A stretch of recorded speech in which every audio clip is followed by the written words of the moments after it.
মই দেখিলোঁ যে কংগ্ৰেছৰ 2 দিনৰ কাৰ্যসূচী পিছত বিৰোধী দলৰ বিপি বাঢ়ি গৈছে।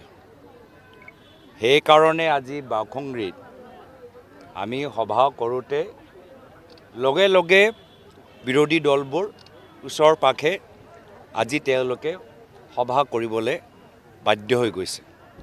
নহ'লে গম পাই গৈছে যে গোটেই আমাৰ ফিল্ডটোৱে ভৰ্তি হৈ যাব য'ত আমি মিটিং কৰি আছোঁ। তো সেইটোৱে প্ৰমাণ, যেতিয়া বিৰোধীয়ে যেতিয়া নিজে ভয় কৰিবলৈ আৰম্ভ কৰে, তাতকৈ আৰু ডাঙৰ প্ৰমাণ কি লাগে যে কংগ্ৰেছ আগতকৈ আৰু বেছি শক্তিশালী হৈ আছে।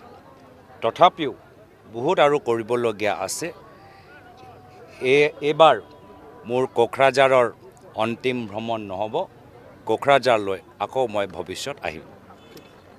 যেহেতু কোকৰাঝাৰৰ প্ৰপ'জ যিটো থাৰ্মেল পাৱাৰ প্ৰজেক্ট, আপোনালোকৰ প্ৰটেষ্টৰ কাৰণে বা ডিমাণ্ডৰ কাৰণে চৰকাৰে চেঞ্জ কৰিবলৈ বাতিল কৰিবলৈ বাধ্য হৈছে নেকি? স্থানীয় ৰাইজৰ নেতৃত্বৰ লোৱা বাবে আমি স্থানীয় ৰাইজক সহায় কৰিবলৈহে যোৱাকালি তেওঁলোকৰ ওচৰলৈ গ'লোঁ, তেওঁলোকৰ মনোবল বৃদ্ধি কৰিবলৈ। নহ'লে বিজেপি দল UPPL চৰকাৰৰ উদ্দেশ্য আছিলে যে স্থানীয় ৰাইজৰ মনোবলটো দুৰ্বল কৰিবলৈ। কিন্তু আমাৰ যোৱা পিছত স্থানীয় ৰাইজে সাহস পালে আৰু বিজেপি আৰু UPPL গম পাই গ'ল যে স্থানীয় ৰাইজৰ লগত কংগ্ৰেছে থিয় দিছে। যাৰ ফলত মুখ্যমন্ত্ৰী যোৱাকালি যিখিনি কথা ক'লে, আমি তাৰ ইংগিত এটা পালোঁ যে তেওঁলোকে পিছুৱাই গৈছে। কিন্তু মুখ্যমন্ত্ৰীৰ ওপৰত বিশ্বাস নাই। তেওঁ হাজাৰটা মিছা কথা কোৱা মুখ্যমন্ত্ৰী আজি নিৰ্বাচনৰ আগত এখোজ পিছুৱাই গৈছে। কাইলৈ গৈ যে নিৰ্বাচনৰ পিছত আকৌ 2 খোজ আগুৱাই যাব পাৰে, আকৌ পৰ্বতজোৰাত পুলিচ ফ'ৰ্চ পঠাই আকৌ মাটি দখল কৰিব পাৰে, কোনেও ক'ব নোৱাৰে। তো সেইকাৰণে যেতিয়ালৈকে কাগজে কলমেৰে আমি অৰ্ডাৰটো ৰিটেন অৰ্ডাৰটো দেখা নাপাওঁ, মুখ্যমন্ত্ৰীৰ কথাৰ ওপৰত বিশ্বাস কম। ৰাইজে আজিৰ তাৰিখত মুখ্যমন্ত্ৰীৰ কথা ইমান সহজৰে গ্ৰহণ নকৰে। নিৰ্বাচন কেনেকৈ অংশগ্ৰহণ কৰিব কি ভাবিছে? নিৰ্বাচনৰ সময়ত আমি স্থানীয় ৰাইজক ওচৰলৈ গৈ তেওঁলোকৰ বিষয়বোৰ আমি গুৰুত্ব দিছোঁ, তেওঁলোকৰ সমস্যা আমি গুৰুত্ব দিছোঁ। আজি কোকৰাঝাৰৰ কণ্ট্ৰেক্টৰসকলৰ কাম নাই। গোটেইখিনি ঠিকাদাৰ দিছপুৰ আৰু কলিকতাৰ পৰা নিৰ্ধাৰিত, মুখ্যমন্ত্ৰী নিজে নিৰ্ধাৰিত কৰে।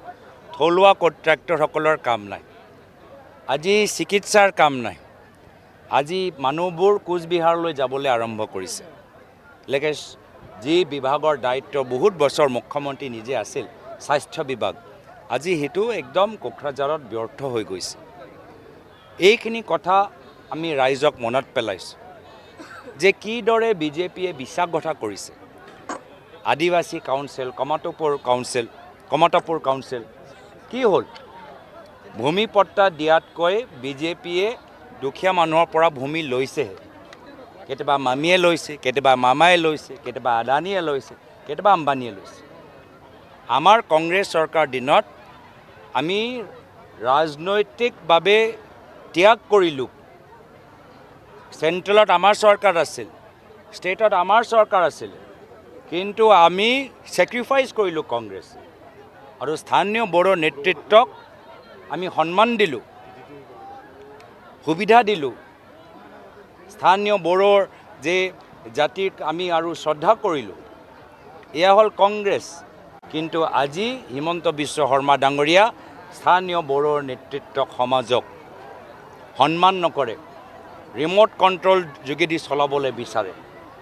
আৰু হাগ্ৰামা মহিলাৰী ডাঙৰীয়াই হওক বা প্ৰমোদ বড়ো ডাঙৰীয়াই হওক, আজি দুয়োজনকে ইমান দুৰ্বল কৰি হিমন্ত বিশ্ব শৰ্মা বিচাৰে যে তেওঁ সন্মুখত আঁঠু কাঢ়ি তেওঁলোকৰ পৰা আশীৰ্বাদ বিচাৰক। এয়া হ'ল বিজেপি দলৰ নীতি। যাৰ লগত হাত মিলাই সেইজনক দুৰ্বল কৰি পেলায়। অগপৰ দল লগত মিত্ৰতা কৰিলে, এতিয়া অগপৰ দল 3-4জন মানুহৰ দল। একে অৱস্থা UPPL আৰু BPF কৰিবলৈ বিচাৰিছে। কংগ্ৰেছে আজি এটা আন্দোলনৰ পৰা জন্ম হৈছে, স্বাধীনতা সংগ্ৰামৰ আন্দোলন।